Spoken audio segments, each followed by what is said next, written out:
Mrs. Corcoran here, formerly known as the very irresponsible, disengaged student, but Mr. B and I had a heart-to-heart, and now I'm ready for my photogram.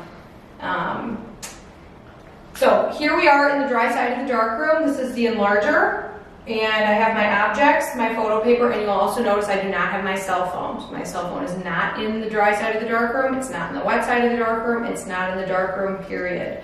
You cannot, under any circumstances, bring your phone into the darkroom. So, with that being said, I'm ready to do my photogram. So, we have my tracing paper with basically my map of where I'm putting my objects. We have my photo paper, which I'm taking very good care of because I only get 5 sheets for the whole year.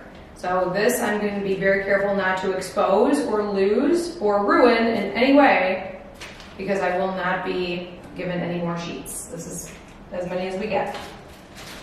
And then I also have my written directions because I am resourceful and I know I might not remember every step, so I need to use this as a guide to remind myself of what to do. And then of course I have my objects, translucent, transparent, and opaque objects that I've picked out, chosen, gotten feedback on, and am now ready to actually expose in my photogram.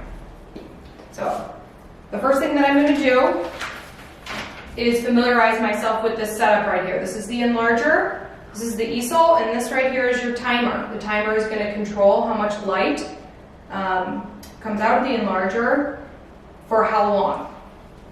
So the first thing that I do, if I'm following my guide, is I select my focus right here, outlet focus,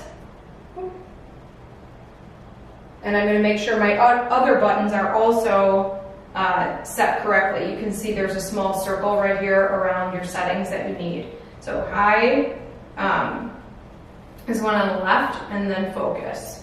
So again, you can see the timer is 4 seconds. If it's not, you can just turn this right knob on the right till it says 4, and make sure that you have your outlet focus on, and then your timer is all set to go. Then you are going to elevate your knob. If it's too low, bring it up. If it's too high, bring it down. But you want to set it to 3.5.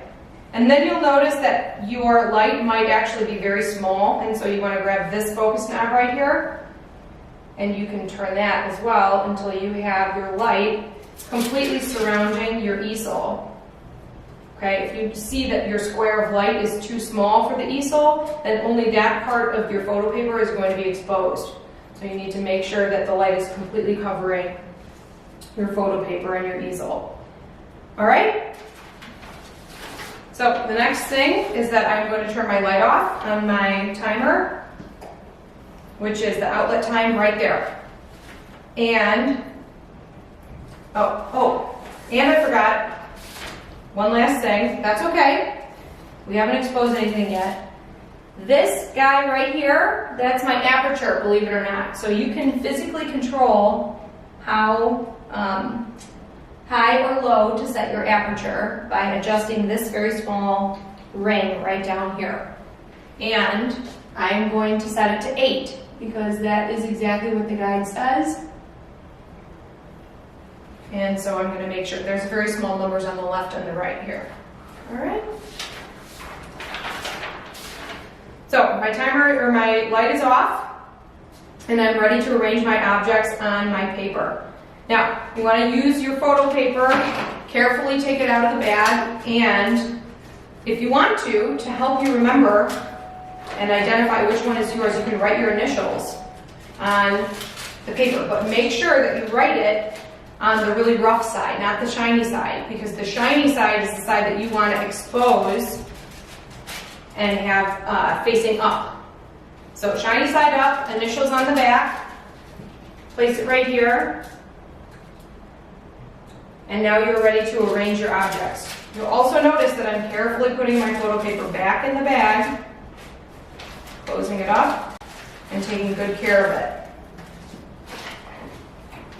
Now I have my tracing paper out. I'm looking at it like a map, and I'm going to put all my objects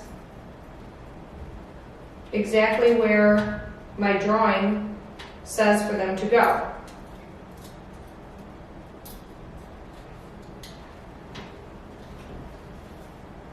here.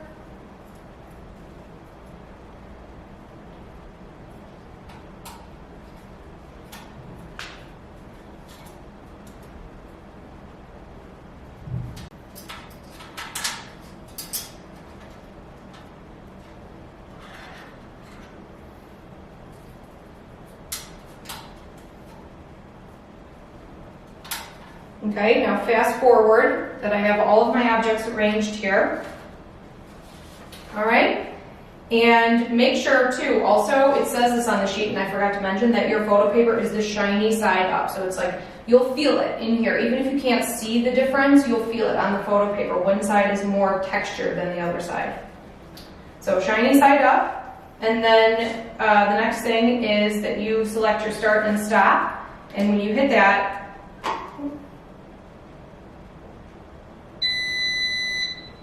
you're going to hear a beep when it's done, but that 4 seconds, that's the exposure time for your photogram. So the light is going to go on for 4 seconds and then it's going to stop. And that's the function of your timer. It will control how long your paper is exposed for. All right? And then when you're done, you're ready to process your print.